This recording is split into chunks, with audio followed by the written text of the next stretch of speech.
Habib, on va faire le point traditionnel sur ton groupe. Est-ce que tu as des bobos, des blessés? Non, on a retrouvé tout le monde. On a 3 suspendus, comme vous le savez, avec Abdelhamid, Chris et Madi. Mais sinon, on a le retour de Francky et de Lilian à 100% sur l'entraînement. Donc ça, c'est aussi une bonne nouvelle.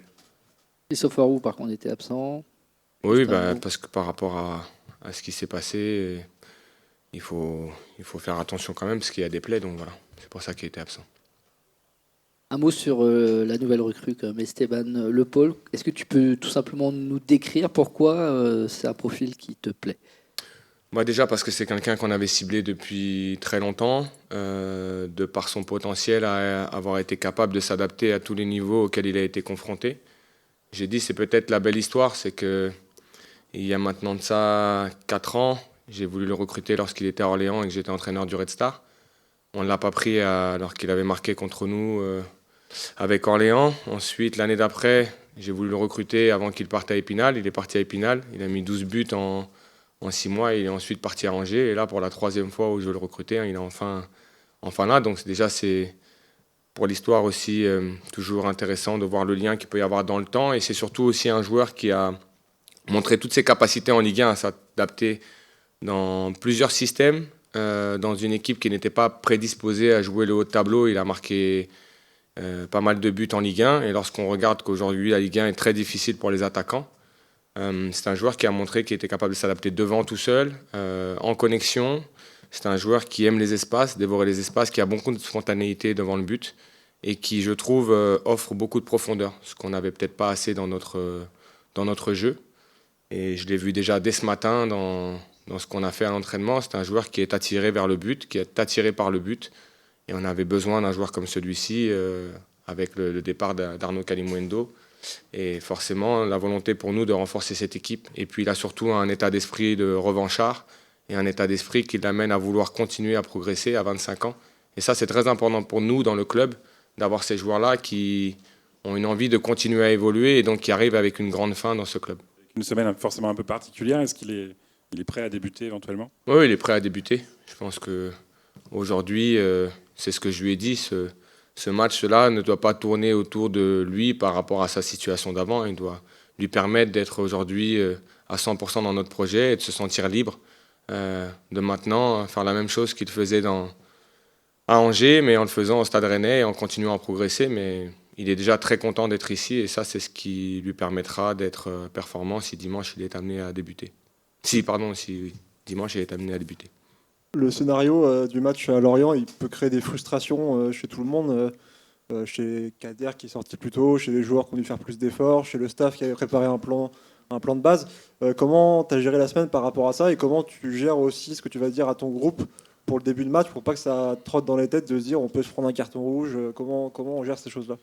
Parce que pour moi, c'est un match un petit peu hors du temps. Alors, je dis pas qu'il peut pas se reproduire, mais ce qui est sûr, c'est que pour les frustrations liées au temps de jeu de Kader, c'est un jeune joueur et il sait que les deux situations qu'il a vécues ne sont pas liées à sa prestation et donc c'est lié au scénario du match.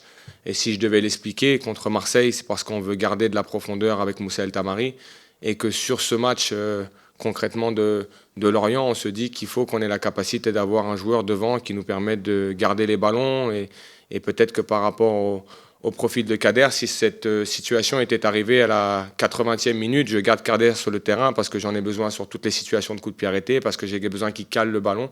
C'est aussi le scénario qui m'amène à sortir 2 fois Kader dans cette situation. Donc c'est pas imputé à sa performance, je lui ai dit. Et sur ça, il le sait et donc ça lui permettra de très vite switcher et de comprendre que c'était un événement ponctuel dans notre saison et on espère qu'on n'y soit plus confronté. Et puis après, sur la préparation du match, sincèrement, j'ai remontré les deux situations. La première, elle est suite à un début de match où on perd tous les duels et sur celui-ci, on est en retard. La deuxième situation, c'est une situation où on dépassait un petit peu partout et qui fait qu'on est en retard aussi sur la situation de Chris Wood. Donc, c'est d'analyser très clairement ces situations pour dire qu'elles interviennent pour une raison et qu'on doit être en capacité de régler ces petits problèmes-là d'entame de match, notamment contre Lorient, et puis d'être capable de rester très, très calme dans certaines situations qui apparaissent comme des situations d'urgence. Donc j'ai montré ces deux situations-là au groupe, on a très vite switché, mais pour autant on maintiendra de l'agressivité dans notre match, pour autant on maintiendra de l'engagement et de la volonté de défendre en avançant. mais sans se soucier de savoir si les joueurs ont ça dans la tête, parce qu'on doit très vite passer à autre chose. Tu disais après le match que les deux rouges pour toi y étaient. Est-ce que la sanction, notamment celle de Mady, y est aussi selon toi pour un rouge aussitôt, pas très violent? C'est toujours pareil. C'est cette logique de, on va dire de cohérence dans le temps. On voit des situations tous les week-ends où on se dit ah bah là ça ressemble à la situation, et d'ailleurs ça a été pointé par un commentateur sur le match de Lille qui a dit ça ressemble vraiment à la situation de Rennes. Hier c'était une différente interprétation. Je reste sur mes propos de penser que à partir du moment où ce rouge est sorti, il n'y a pas de scandale. Après la sanction elle est importante, mais si on revient aux sanctions qui sont prises avec un match ferme et un match avec sursis, c'est aussi pareil. C'est une épée de Damoclès et le joueur, après, derrière, il joue en se disant faut que je défende sans faire de faute parce que le jaune va de nouveau me sanctionner.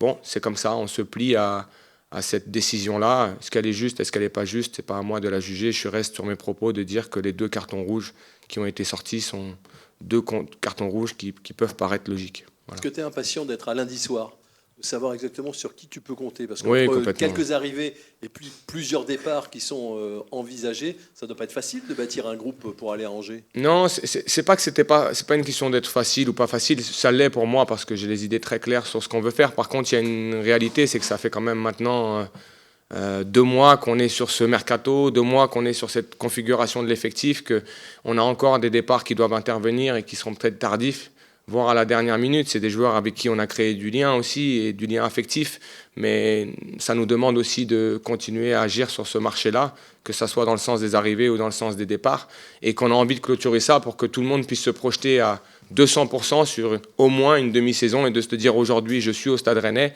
ma demi-saison va être celle-ci, et puis être de ce côté un peu, bon je ne sais pas trop ce qui va m'arriver dans les 2-3 prochains jours, donc c'est jamais agréable à vivre parce que c'est la fin. Maintenant, on l'a très très bien géré, et je le dis et je vous le redis, ce que la direction a fait dans ce mercato-là est assez admirable parce qu'on avait beaucoup de joueurs, il y a eu beaucoup de mouvements, et je trouve que ça s'est fait avec beaucoup de stabilité au club. Pour prolonger sur le mercato, dans le sens des arrivées, il pourrait y avoir un deuxième attaquant qui arrive, en plus de Le Paul. Il y a 2 questions. La première, c'est est-ce que vous envisageriez encore un autre renfort en plus de ce problème attaquant? Et la deuxième question, c'est s'il y a ces 2 attaquants qui arrivent, plutôt Dax, a priori, ça fera beaucoup de concurrence par rapport à Kader, par rapport à Blas. Comment tu imagines un peu on va dire le puzzle de tout ça? Non, le puzzle, il sera très simple. C'est lié à la concurrence, vous l'avez dit, et cette concurrence, elle doit exister, elle crée de l'émulation. On s'est rendu compte que lorsque on a recruté certains joueurs, à partir du moment où ils sont rentrés dans le groupe, il y a une émulation qui s'est créée immédiate, et surtout une forme de concurrence qui est très positive. Moi, je suis là aussi pour avoir une équipe qui est compétitive. On savait qu'il fallait qu'on se renforce sur l'aspect offensif. On a aujourd'hui un renfort offensif en la personne d'Esteban.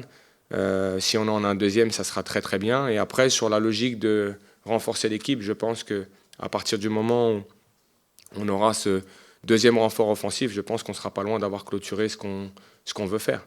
Après, il y a toujours des opportunités qui peuvent se créer à travers certains départs, mais je suis assez serein sur cet aspect de dire qu'il n'y aura plus beaucoup de mouvements, en tout cas dans le sens des arrivées au sein du club, sûrement dans le sens des départs parce que c'est nécessaire. Mais sinon, pour moi, c'est un puzzle très simple à régler. Il est lié à la concurrence, à la qualité des joueurs au quotidien dans l'entraînement et la capacité qu'ils auront à être très performants sur le match. De qualité potentielle, hein, c'est clair. Enfin, oui, mais en fait, ce qui est bien... Il y a quand même une grosse équipe qui se prépare. Forcément, on va l'attendre. On t'a déjà posé la question. Hein. On va force avec ce que vous avez en matériel, a priori. C'est vrai qu'on va vous attendre haut cette saison. Enfin, oui, mais de toute façon, même je pense que si on n'avait pas eu 2 attaquants, vous nous auriez attendu haut. Donc moi, ça me va parce que cette pression-là, je la veux. Je l'ai même demandé aujourd'hui au sein du club. Je l'ai demandé aujourd'hui et je l'ai dit. Plus on aura des joueurs de qualité, plus on sera en capacité de rivaliser avec ce qui se fait de mieux dans cette Ligue 1. Mais on a été capable de rivaliser sur notre premier match sans forcément avoir ces renforts-là, en étant en infériorité numérique. Chaque match a son histoire. Par contre, une saison, on le sait qu'elle se gagne aussi, et avec beaucoup de qualité et beaucoup de concurrence. Cette concurrence-là sera là, et ça sera à moi de faire les bons choix pour aussi nous permettre, à travers ces renforts-là, de pouvoir demain travailler avec 3 attaquants, de pouvoir travailler avec 2 attaquants, peut-être demain travailler dans un système avec 4 joueurs offensifs. On l'a déjà fait, donc à nous d'être le plus précis possible. Mais ces renforts-là nous permettent d'avoir aussi, je pense, plus d'acquis de performance sur ces postes-là qui sont très importants. Vous avez cité Kader. Kader, aujourd'hui, sera un joueur important du Stade Rennais cette saison. Mais je l'avais dit, à 17 ans, il ne peut pas porter à lui seul la responsabilité d'une saison du Stade Rennais. Et il doit grandir aussi autour de joueurs d'expérience. Un petit peu sur Esteban et enchaîner un petit peu sur le match qui arrive. C'est un joueur qui aime beaucoup les espaces, qui était très fort en transition pour devancer l'adversaire. Est-ce que tu penses qu'il peut être aussi performant face à des blocs bas et comment? Parce que c'est vrai que ce sera des schémas auxquels la Rennes il sera plus confronté qu'à Angers. Et du coup, comme Angers est une équipe qui défend extrêmement bien depuis le début de sa préparation, comment tu vois ce match-là et quels seront les enjeux pour vous? Ils défendent très très bien, vous l'avez dit. Ils l'ont fait d'ailleurs du côté du Parc des Princes et ils ont été très solides dans cet aspect-là. Ils ont même cette logique un peu hybride de changer de système en fonction de comment ils attaquent et comment ils défendent.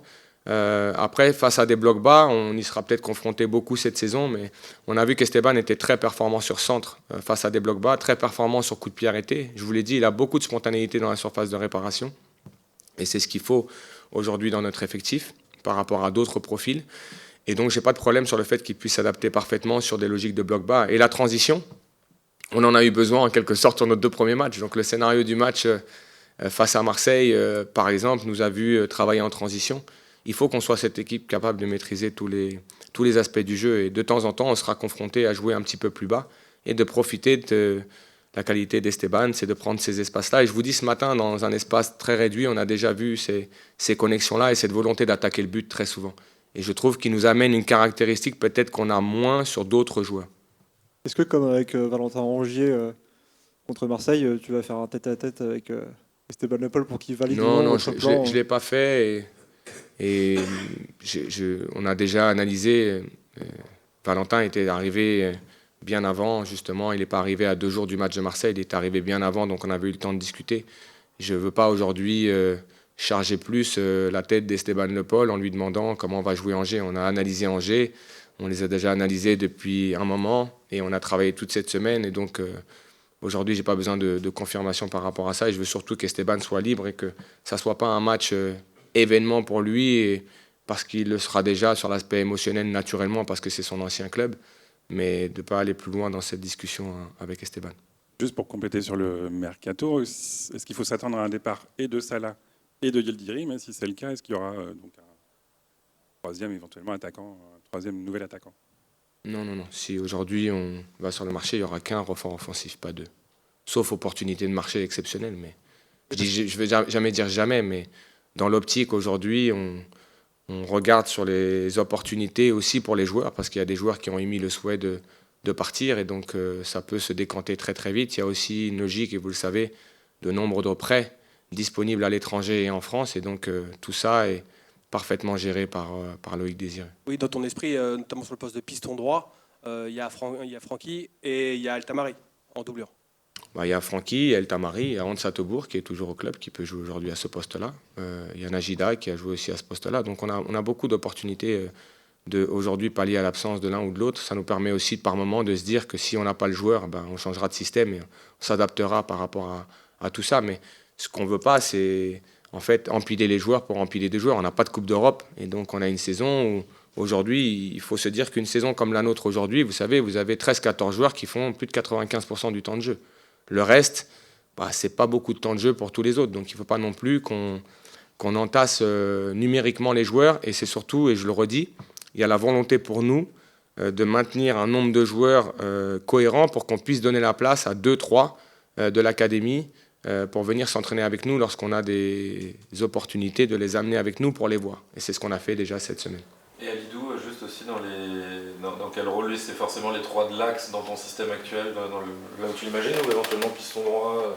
Non, je trouve qu'Alidou a des qualités de dynamisme et surtout, je lui ai fait une vidéo cette semaine en lui disant de toujours rester dans l'optique qu'on n'était que 9 et surtout pour valoriser son entrée, parce que je vous l'avais dit à la fin du match, et surtout lui donner beaucoup de force par rapport au fait que quand vous êtes absent entre 9 et 10 mois et que vous revenez avec ces dispositions là et surtout techniquement capable d'assumer comme il l'a fait. Et je lui ai montré la capacité qu'il a par sa première touche à éliminer très vite la pression. Et je trouve que ça, c'est des qualités que vous pouvez avoir sur un piston, c'est des qualités que vous pouvez avoir même sur un côté en tant qu'arrière droit. Mais il est un joueur d'une défense à 3, on le sait, et avec cette qualité-là. Maintenant, il nous offre la possibilité de nous adapter très facilement parce qu'on peut considérer que demain, en commençant avec une défense à 4, on puisse rentrer dans une défense à 3 et libérer un joueur comme El Tamari ou d'autres joueurs de ce type de profil-là. Donc il nous offre beaucoup de possibilités. Mais il a démontré face à Lorient, dans une situation compliquée parce qu'on n'était que 9, qu'il est capable très vite d'éliminer la pression. Il a une bonne qualité de relance pied droit, pied gauche. Et surtout, il a énormément de dynamisme et d'agressivité. Et ce qu'il va amener à ce groupe et à cette défense, parce qu'on en a beaucoup parlé, c'est ce supplément d'agressivité qui peut manquer parfois à certains de nos profils, qui équilibre parfaitement en fait, cette logique de qualité. Juste, après Lorient, tu nous as dit que tu n'avais pas été très satisfait de l'entrée de Diawy. Est-ce que tu as pu en rediscuter avec lui cette semaine? Et au-delà du fait que c'est encore un jeune joueur qui découvre le monde pro, c'est quoi selon toi sa marge de progression? Dans quel domaine il peut encore évoluer, progresser pour qu'il soit encore un meilleur joueur sur le terrain? Déjà, j'ai discuté avec lui pour lui demander s'il avait compris mon intervention devant le groupe et s'il avait compris mon intervention vis-à-vis de lui par rapport à mon exigence aujourd'hui. Donc il m'a dit oui, mais peut-être qu'il me l'a dit parce qu'il ne pouvait pas me dire non, mais en tout cas j'ai senti beaucoup de sincérité dans ses propos. Et je lui ai surtout dit qu'aujourd'hui, l'exigence que l'extérieur, mais également le staff aurait de lui n'est plus du tout la même que l'an passé. Pour 2 raisons, c'est qu'il a joué, il a débuté, il a montré toutes ses qualités, il est devenu un international français et qu'aujourd'hui les attentes vont être encore plus importantes que l'an passé. Donc ce cap-là, on va aussi lui faire passer par l'exigence. C'est-à-dire que certaines choses que l'an passé, on pouvait considérer comme de l'apprentissage et de la logique de comprendre le niveau dans lequel il arrivait, elle est différente aujourd'hui dans l'exigence. Donc on va être beaucoup plus exigeant avec lui, mais c'est normal, c'est le lot de tous les joueurs, pas seulement de Diawy. Ça, il le comprend. Il comprend aussi qu'il n'est plus regardé de la même façon, il n'est plus attendu de la même façon. On ne défend plus sur lui de la même façon, on défend avec plus d'agressivité parce que tout le monde a vu ses qualités. Et que cette exigence-là, je lui poserai tous les jours, pas pour lui poser des problèmes, c'est pour l'amener à progresser. Et que ce qu'il a pris il y a 6 mois dans la logique de management avec lui, il doit le prendre de la même façon aujourd'hui. Et donc il m'a dit, pas de problème coach, je comprends. Et il a reconnu aussi le fait qu'il y avait un peu de frustration par rapport au fait qu'il n'a pas débuté contre Marseille, qu'il rentre dans un match qui est déjà plié et dans lequel il était difficile pour lui de se projeter en prenant du plaisir. Mais je lui ai dit que ces matchs-là font partie de l'apprentissage aussi d'un jeune garçon. Je crois qu'il l'a très bien compris, mais je n'ai pas de problème avec lui. Cette semaine, il a haussé le niveau sur l'entraînement, vraiment haussé le niveau. Et il nous montre qu'il sera un acteur majeur de notre saison. Donc il va démarrer à Angers. C'est une possibilité qu'il démarre, mais comme tous les joueurs de cet effectif, je vous dis juste qu'aujourd'hui, je ne me fais aucun souci sur la saison de Diawy Cissé. Parce qu'il n'est pas en dessous de ce qu'il est, il n'est pas en dessous de ce qu'il a fait. Par contre, il a une préparation retardée. Et que de temps en temps, ça prend aussi du temps à digérer tout ce que vous avez vécu dans une saison. Il ne faut pas l'oublier. Merci. C'est juste une dernière sur Diawy. On sait Oui. que tu le préfères en 6. Et que là, on a l'impression que Angers s'installe aussi. Tu vois comment On travaille déjà à l'entraînement sur une logique de double planche à l'intérieur, c'est-à-dire avec 2-6 à plat. On travaille également avec Diawy à droite, ce qu'il n'avait pas trop connu jusqu'à maintenant, pour essayer de lui amener aussi une palette un peu différente par rapport à la sortie du dribble qu'il peut avoir, où très souvent c'est des sorties qui sont tendance gauche. Là, on l'amène à travailler sur ces logiques d'ouverture en ayant peut-être moins de capacité à rentrer, mais de perforer par la passe. Donc on travaille sur tout ça. Comme je vous l'avais dit l'année dernière, c'est qu'on est obligé d'anticiper ce travail-là pour qu'à un moment donné, lorsqu'on le mette en place, il soit prêt et pas qu'il le découvre d'un seul coup. Donc c'est nous, on prend toujours de l'anticipation. Mais Seko peut jouer à droite, il l'a fait à l'entraînement, il est très performant. Diawy peut jouer à gauche, Diawy peut jouer en 6, en double planche. Et ça, c'est ma richesse aujourd'hui avec mon effectif. Bonjour. Tu nous avais dit après Rennes Marseille que tu avais rarement connu une victoire aussi dure. Est-ce que tu as connu une situation comme celle à Lorient où vous avez joué à 9 pendant quasiment tout le match déjà, ou est-ce que c'est aussi une première pour ton deuxième match avec Rennes?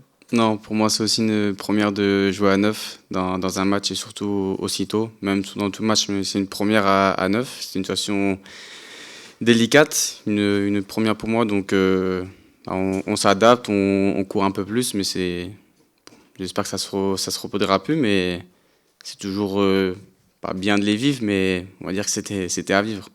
C'était très difficile comme match, forcément, à 9 contre 11, on l'a dit, par rapport au but que vous prenez, où il y a 2 fois où tu es un petit peu, on va dire, pris à la faute. Est-ce que ça t'agace? Est-ce que ça renvoie peut-être aussi à la progression que tu dois avoir sur le plan purement défensif, en fait, dans ton rôle? Ouais, bien sûr que jouer à 9, déjà, c'est très compliqué. Parce que tu touches pas beaucoup de ballons. C'est difficile, quand tu as ballon, c'est difficile de le garder. Tu cours aussi beaucoup plus. Niveau pressing, il faut avoir un peu les yeux partout. Mais bon. Et après, par rapport aux deux situations où je suis dessus sur le corner, sur le deuxième but et le dernier, situation qui m'agace. Bien sûr, j'aime pas faire des erreurs sur des buts, mais c'est la progression. Malheureusement, on doit passer par des erreurs pour progresser. C'est comme ça. On les a analysées avec les coachs. On en a discuté par rapport au positionnement que je peux avoir sur mes épaules. C'est une progression que je dois avoir là-dessus pour être plus performant et pour être meilleur meilleur. Quentin, prendre 3 rouges en 2 matchs, déjà le micro est un peu lent. C'est Moi, j'entends. C'est pour les. c'est rarissime, même dans l'histoire de la Ligue 1, que prenne autant de rouges. Comment vous l'imputez à quoi? Qu'est-ce que vous a dit le coach? Est-ce qu'il y a un surplus d'agressivité qu'il faut que vous canalisiez, ou qu'est-ce qu'il vous a dit pour expliquer ça? Non, comme il a dit le coach, là, j'étais là, j'ai écouté. Il faut continuer à être agressif. Après, je pense que sur les 2 rouges qu'on a pris ce week-end, on était en retard. C'est peut-être plus coulissé, plus communiqué par rapport à certaines situations. Et après, il faut continuer à être agressif. Après, ça serait bien de faire un match à 11. Mais il faut continuer à être agressif, garder cette agressivité-là, parce que c'est important dans le football. Mais voilà. Ce serait bien de faire un match à 11. Est-ce qu'il y a un petit peu une frustration, l'impression qu'on n'a pas vu le vrai Rennes encore cette saison, puisque les scénarios ont été un peu détournés par l'effet de jeu. Il y a aussi le mercato, on en parle beaucoup à l'entraîneur, mais j'imagine que dans le groupe aussi, forcément, ça pèse un peu. Est-ce que là, on a l'impression d'approcher enfin du vrai Rennes? Et est-ce que du coup, il y a cette volonté et une impatience de pouvoir enfin montrer ce que sera le Rennes sur toute la saison? Bon, bien sûr qu'on aimerait tous faire un match à 11 pour montrer nos qualités à 11 contre 11. Je pense que dans les 2 matchs, on a dû faire que 40 minutes à 11 contre 11. Donc bien sûr qu'on aimerait tous faire un match à 11, montrer sur un match en entier à 11 contre 11, qu'est-ce qu'on peut faire sur le long du match. Mais après, on va dire que sur le mercato, c'est bientôt fini. Donc on va avoir une stabilité très, très, très, très bientôt. Donc, Esteban Le Paul vient de vous rejoindre. On imagine que tu l'as affronté, peut-être. Qu'est-ce que tu penses de ce joueur et comment vous l'avez accueilli ce matin? Bon, on l'a très bien accueilli, il est passé par le tunnel traditionnel. Non, sans parler du tunnel, c'est un très, très, très bon joueur. Il voit bien les espaces libres. Dans la surface, il a l'instinct. Il vit dans la surface quand il est face au but. Il range, il est efficace. Il travaille, il défend. Et je l'ai rencontré ce matin. On n'a pas beaucoup échangé parce qu'il a discuté avec tout le monde. Mais ça se voit que c'est un gars qui est posé, qui a la tête sur les épaules, qui est humble, qui demande qu'à progresser, qu'à travailler et qu'à mettre les ballons au fond du filet. Donc c'est le plus important. Est-ce que justement pour un joueur comme toi qui est dans des points forts, c'est la passe, un joueur d'appel comme ça, c'est forcément très intéressant. Donc est-ce que tu sens que vous avez un lien à nouer, privilégié, particulièrement vous deux, enfin avec d'autres, avec Ludo, avec des joueurs capables de faire les passes qu'il aime? Est-ce que vous avez l'impression qu'il faut travailler plus avec lui, vous? Après, on travaille avec tout le monde. Je travaille avec tous les joueurs, Kader, Ludo, Moussa, Baba, tout ça. Mais après, bien sûr que c'est un joueur qui aime bien les espaces. Donc moi, avec le coach, on en a parlé un peu après l'entraînement sur les zones qu'il aime bien, sur les appels qu'il fait. Et on peut très bien s'entendre si je réussis ma passe. Mais non, on peut bien s'entendre par rapport à ça parce qu'il est intelligent sur ses appels, il voit bien les zones libres. Après, c'est la connexion qu'on va avoir au fur et à mesure. Je pense que ça a travaillé à l'entraînement pour plus le perfectionner. Mais après, c'est des détails et ça va nous servir pour toute l'équipe. Tu es pro, c'est pas ton premier mercato évidemment. Non.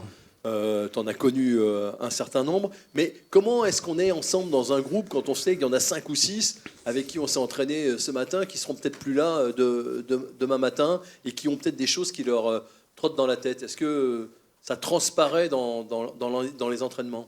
Non, du tout. Les entraînements sont toujours aussi de bonne qualité. Tout le monde travaille bien à l'entraînement. Tout le monde va dire que quand ils s'entraînent tous les matins, ils sont au Stade Rennais, donc ils s'entraînent pour être performants au Stade Rennais.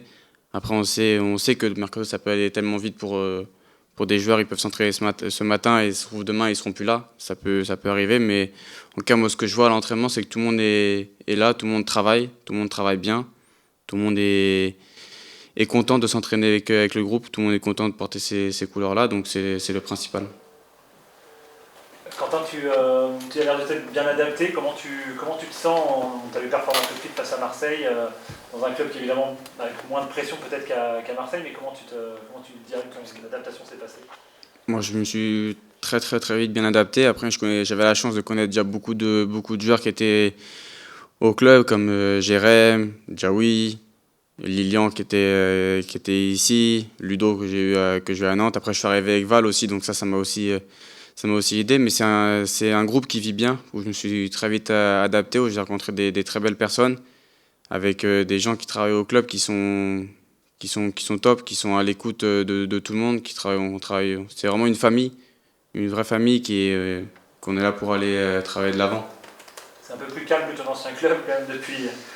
C'est un peu le feu depuis que t'es parti, hein, t'y es pour rien. Forcément, vous connaissez un peu l'Olympique de Marseille, ça va très haut, très bas, mais après je suis plus là-bas et je suis ici et je suis content d'être ici et de performer ici. Tu t'es rapproché aussi de ta famille, est-ce que ça a compté dans ton choix et est-ce que ça t'aide aussi vous allez retrouver Nantes bientôt, mais voilà, tu t'es rapproché de tes proches?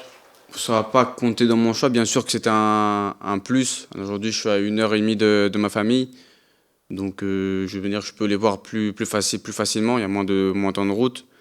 Mais c'était pas un plus sur ma venue, c'était vraiment ma venue, c'était vraiment pour le club, pour les objectifs qui étaient ici, pour l'ambition du club. Après, bien sûr que c'est toujours bénéfique d'être plus proche de sa famille. Moi, étant quelqu'un très proche de ma famille, très familial, donc c'est bien. Mais après, je suis content d'être proche d'eux, mais bon, je suis pas. On va dire que je vis à Rennes, je suis pas à Nantes, je fais pas tous les jours la route, c'est quand même long. Plusieurs joueurs, dont toi, après Marseille, ont mis en avant le travail du staff dans la préparation physique. Qu'est-ce que, par rapport à ce que tu as connu précédemment, qu'est-ce qui est différent avec ce staff qui est assez conséquent aujourd'hui à Rennes? Qu'est-ce que ça a pu vous apporter de nouveau, de différent et de spécial pour vous permettre d'être prêt directement pour la reprise? Moi, ce qui m'a surpris et ce qui est vraiment top ici, c'est que chaque entraînement, il y a beaucoup d'intensité. Donc, ce qui veut dire, c'est que je le ressens même aujourd'hui ou sur les matchs que j'ai pu faire sur les derniers matchs. Les fins de match, ils sont beaucoup moins durs. Moi, pour ma part, je trouve j'ai plus facilement les courses à la fin. On va dire que je suis pas dans le jus pour faire les courses à la fin et c'est plus naturel parce qu'on les fait à l'entraînement.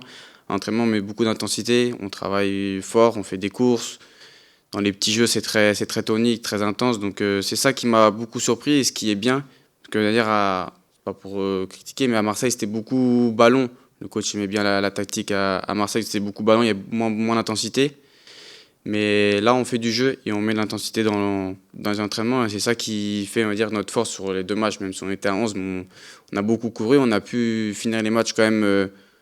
Quelques joueurs qui ont eu des crampes, on a quand même pu finir le match et c'est ça qui est bien et c'est ça qui va nous aider dans la suite de la saison.